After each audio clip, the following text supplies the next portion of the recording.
Assalamualaikum warahmatullahi wabarakatuh.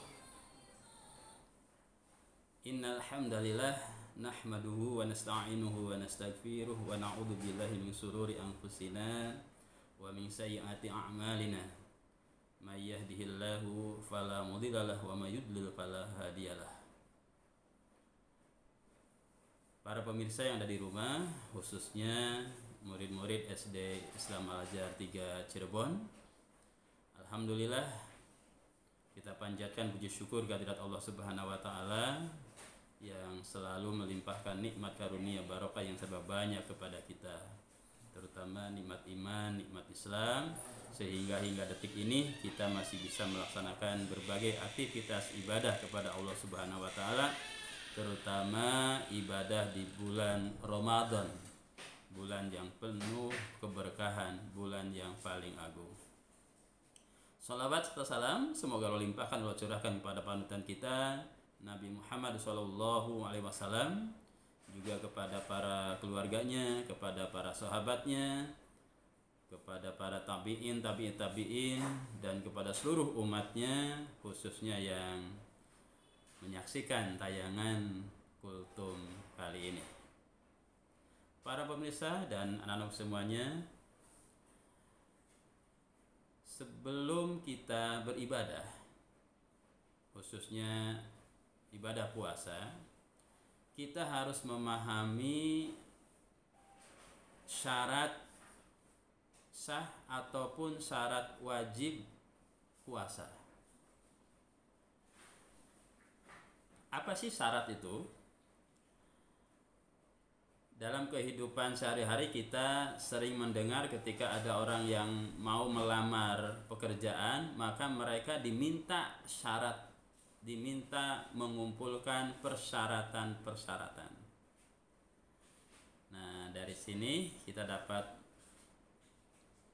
mengambil kesimpulan bahwa syarat wajib ataupun syarat sah ibadah puasa itu adalah segala sesuatu yang harus dilakukan sebelum kita melaksanakan ibadah puasa.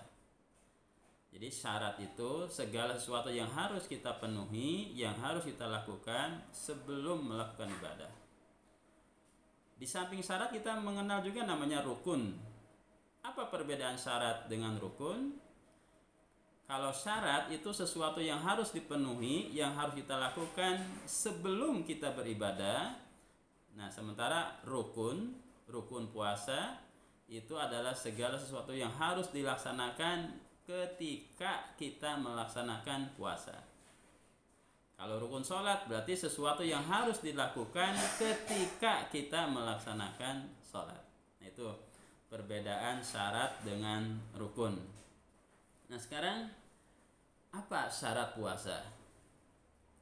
Di dalam surat Al-Baqarah dimulai dari ayat 183, Allah Subhanahu wa taala berfirman, a'udzubillahi minasyaitonirrajim. Bismillahirrahmanirrahim. Ya ayyuhalladzina amanu kutiba alaikumusiyam. Kutiba alaikumusyamu kama kutiba alal ladzina min qablikum la'allakum tattaqun. Syarat orang yang melakukan puasa itu yang pertama adalah orang-orang mukmin, orang-orang yang beriman kepada Allah Subhanahu wa taala, orang-orang muslim, orang-orang Islam. Maka kalau ada orang yang bukan beriman, bukan orang muslim, ikut melaksanakan puasa Ramadan, maka bagi mereka tidak sah karena mereka tidak memenuhi syarat. Tidak memenuhi syarat. Jadi syarat yang pertama itu adalah muslim atau mukmin, orang yang beriman, orang yang beragama Islam. Yang kedua, mereka harus balik. Balik itu sudah mencapai kedewasaan, Tapi anak-anak sudah mulai dididik untuk melaksanakan puasa, meskipun belum wajib, tapi sudah mulai diajarkan. Supaya apa? Supaya nanti pada saat masuk masa balik, mereka sudah tahu bagaimana cara melaksanakan ibadah puasa. Kemudian yang ketiga, harus berakal. Harus berakal. Supaya apa? Supaya tahu kapan mulai puasa, kapan mulai buka puasa. Nah, itu pentingnya akal. Maka ayyamam ma'dudat. Di ayat berikutnya ayyamam ma'dudat, puasa itu di hari-hari tertentu, yaitu selama bulan Ramadan. Maka dengan akalnya orang beriman itu harus mengetahui kapan mulai 1 Ramadan, kapan mulai puasa terbit fajar, kapan mulai buka puasa saat tenggelamnya matahari, terbenamnya matahari, saat tibanya maghrib. Itu yang ketiga, berakal. Kemudian yang keempat, orang yang wajib atau syarat orang yang harus berpuasa itu adalah orang yang sehat. Orang yang sehat fisiknya. Karena apa? Karena ibadah puasa ini ya adalah ibadah jasmani, membutuhkan kekuatan jasmani, yaitu menahan lapar dan menahan haus ya. Di samping juga kekuatan rohaninya untuk mengendalikan hawa nafsu. Maka orang-orang yang di bulan Ramadan ini tidak dalam keadaan sehat atau sakit, faman kana minkum maridon, barang siapa yang di bulan Ramadan itu dalam keadaan sakit, maka tidak memenuhi syarat untuk puasa, dibolehkan tidak berpuasa. Nah, kadar sakitnya bisa ngukur diri sendiri ya. Tanya pada diri sendiri, jika kita berpuasa ini apakah badannya nambah lemah?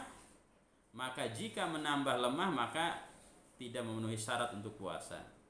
Atau tanya ke dokter, jika kata dokter ini tidak boleh berpuasa karena membahayakan, maka orang ini tidak memenuhi syarat untuk puasa. Yang kelima, berada di tempat tinggal.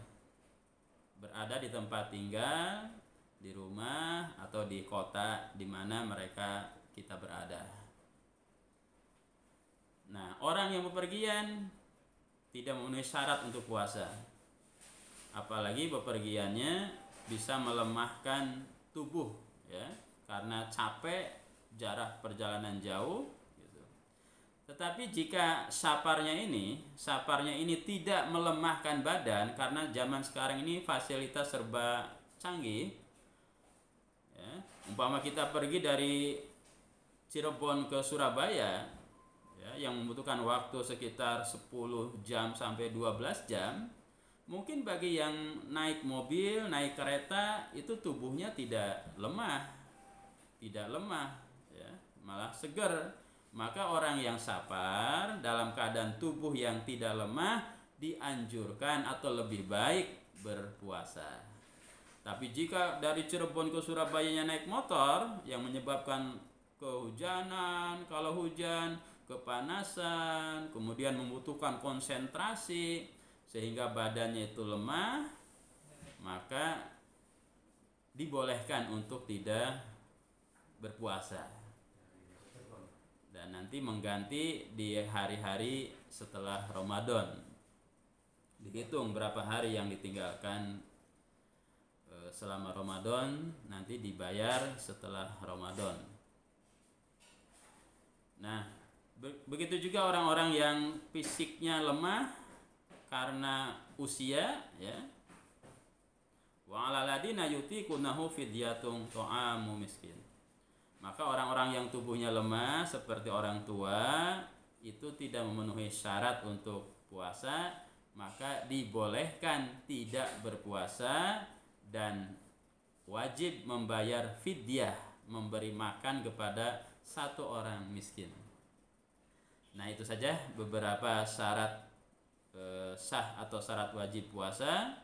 Yang pertama, beriman kepada Allah Subhanahu wa taala, balik, berakal, tubuhnya sehat, berada di tempat tinggal. Itu saja.